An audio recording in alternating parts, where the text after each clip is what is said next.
Nwoko reacts after Sowore accused him of abusing power. So a few weeks ago, a TikToker called Tuma accused Regina Daniels of infidelity and claimed that her children with Nwoko weren't biologically his. Sowore stepped in to defend Tuma, challenging the legality of the TikToker's detention and labeling it as a miscarriage of justice. Reacting publicly, Nwoko launched a blistering verbal offensive against Sowore, calling both him and Tuma miscreants and non-entities. He announced that the case is already in court and urged Sowore to pursue legal action if he believes in the merits of the defense, essentially challenging him to sue. Ned pledged that justice will prevail, stating, 1 million cyberbullying idiots can't stop him from being prosecuted and punished as appropriate.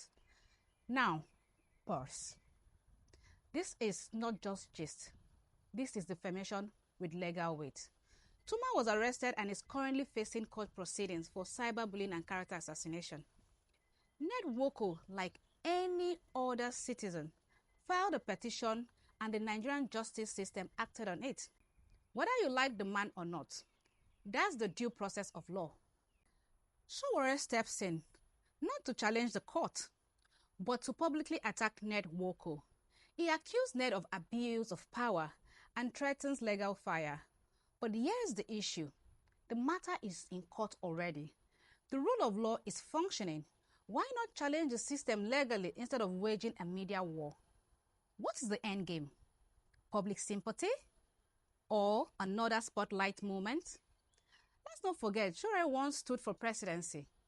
But someone who wants to rule Nigeria should understand the principle of legal recourse. You don't go after the complainant when you should be filing a motion in court. You don't defend a man making such grave accusation online without evidence and then cry freedom when the law responds. Is this activism or another episode of Sowore versus the wall? It's no longer about justice, it's about being seen. Let's be clear, Ned is not the judge. He's not holding the gavel. He used the legal system, the same one available to every Nigerian, to seek redress. So accusing him of misuse of power is not only lazy but misleading. If you have a problem with the arrest process, challenge the police, the courts, the law, not the man who simply reported a case. This is bigger than Ned or Regina.